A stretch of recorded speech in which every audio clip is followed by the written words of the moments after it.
अस्सलाम वालेकुम। इस वीडियो में बेसिकली जो चीज़ें मैं कवर करूँगा वो है UK planning as a student. तो अगर आप यूके स्टूडेंट वीज़ा के लिए प्लान कर रहे हैं तो ये वीडियो आपके लिए बेहतरीन है। तो इस वीडियो को आखिर तक देखें क्योंकि इसमें जो चीज़ें मैंने कवर करनी है उसमें basically if you are student in UK what are the benefits, visa requirement क्या हैं, पोस्ट स्टडी आपके लिए क्या क्या ऑप्शन है, और इसके अलावा जो मेन डॉक्यूमेंटेशन वगैरह है उनको थोड़ा सा मैं हाईलाइट करूँगा, लेकिन जो बाकी वीज़ा प्रोसेस है उसको मैं अपनी आने वाली नेक्स्ट वीडियो में कवर करूँगा। तो अगर आप नए व्यूवर हैं तो चैनल को सब्सक्राइब करें, और अगर आप ऑलरेडी सब्सक्राइबर हैं तो इस वीडियो को लाइक और कमेंट कीजिएगा ताकि मुझे पता चले कि ये वीडियो आपको बेनिफिट कर रही है। तो चलते हैं यूके स्टडी वीज़ा की। अब जैसे मेरी पिछली वीडियो में मैंने एक्सप्लेन किया था यूरोप को, जिसमें मेन कंट्रीज़ जैसे स्वीडन, बेल्जियम, डेनमार्क, नीदरलैंड और फ्रांस को मैंने बेसिकली हाईलाइट किया था। इस दफ़ा यूके की बात करते हैं। यूके में बेसिकली चूँकि मेन लैंग्वेज इंग्लिश है, और अगर मैं कंट्रीज़ की बात करूँ जैसे इंडिया, पाकिस्तान, बांग्लादेश, तो normally we have no difficulty in communicating in this language because our education system is based in English, and it's quite easy for us to adopt to that system as well. और अगर specially UK की बात करें तो I would say whatever system in our countries we have it's because of them. Like even the legal system we have some of the laws they are still same. They are not even amended after like 70 to 75 years after getting independence from Britain. तो बात करते हैं study visa benefits की। First of all, you don't have a language barrier. Second, you have a post-study visa.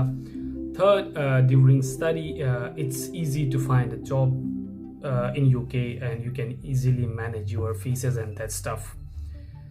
तो visa requirement की अगर हम बात करें तो बेसिकली मेन जो आपके पास दो डॉक्यूमेंट्स होने चाहिए, या अगर तीन की हम बात करें बेसिकली, जिसमें पहला आपके पास अनकंडीशनल यूनिवर्सिटी ऑफर लेटर होना चाहिए। सेकंड, आपको कास्ट लेटर यूनिवर्सिटी ने इशू किया हो।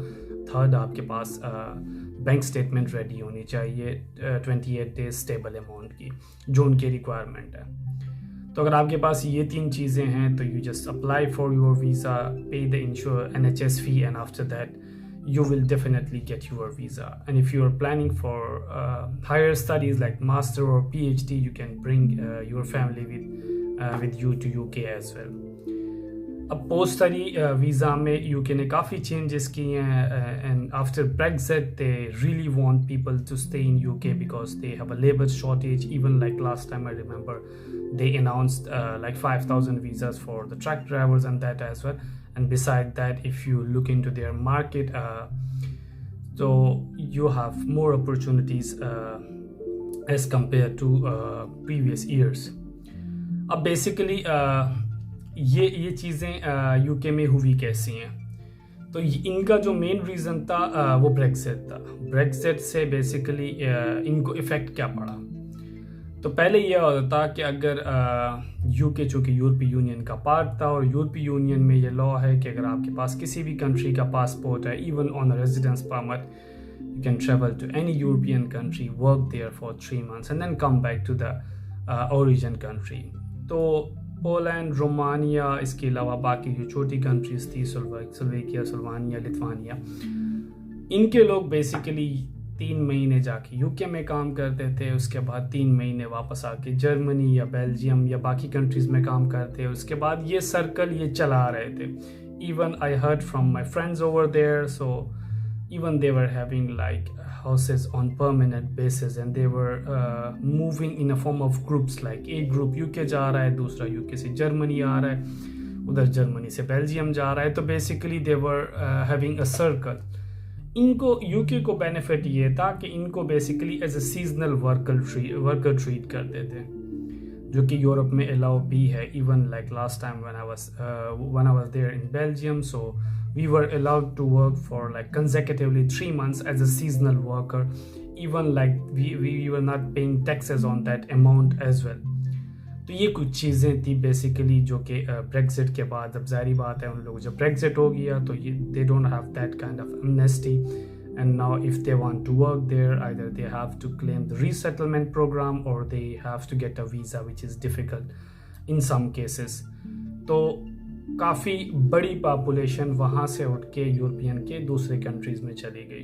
अब उसकी शॉर्टेज का एक जो पिछला ऑप्शन हुआ था वो था उनकी बेसिकली बड़े जो ट्रक ड्राइवर्स वगैरह थे उनके लिए काफ़ी शॉर्टेज बन गई थी, और जिसकी वजह से ऑयल का एक क्राइसिस भी आया था फॉर फ्यू डेज। तो ये कुछ चीज़ें थी बेसिकली जो हाईलाइट करनी थी, और हमें भी इंडिकेट कर रही है कि अगर आप रिसेंट ईयर्स में वहाँ प्लान कर रहे हैं तो I would say you have a better chance to get settled after your degree. तो ये कुछ बेसिकली मेन पॉइंट्स थी। अब यहाँ पे बेसिकली अगर आप यूके के लिए प्लान कर रहे हैं तो you should go to consultant और do it by yourself. So I would say totally depends over you. अगर आप मास्टर के लिए अप्लाई कर रहे हैं तो you can list down universities and it's not that difficult, like I did for my PhD by myself and I was able to get my PhD visa with family in like 3 to 4 days, and I did documentation by myself, so it's not that difficult. You have to just follow the university procedures. So I would suggest if you are planning for UK, first appear in IELTS if your education is from Pakistan, India or Bangladesh, because they have a difficulty in accepting these countries education as an English medium, like English proficiency certificate. But if your education is from European or from Canada or those countries, definitely you have a leverage and you can apply without IELTS as well. उसके बाद जब आपको university का basically acceptance और ये चीज़ें मिल जाती है तो चीज़ें काफ़ी ईजी हो जाती हैं। सो these were the things I wanted to cover in this video. If you like the video and want to hear more, try to subscribe my channel. Basically it will give you a notification for my upcoming videos. तब तक के लिए अल्लाह हाफिज़।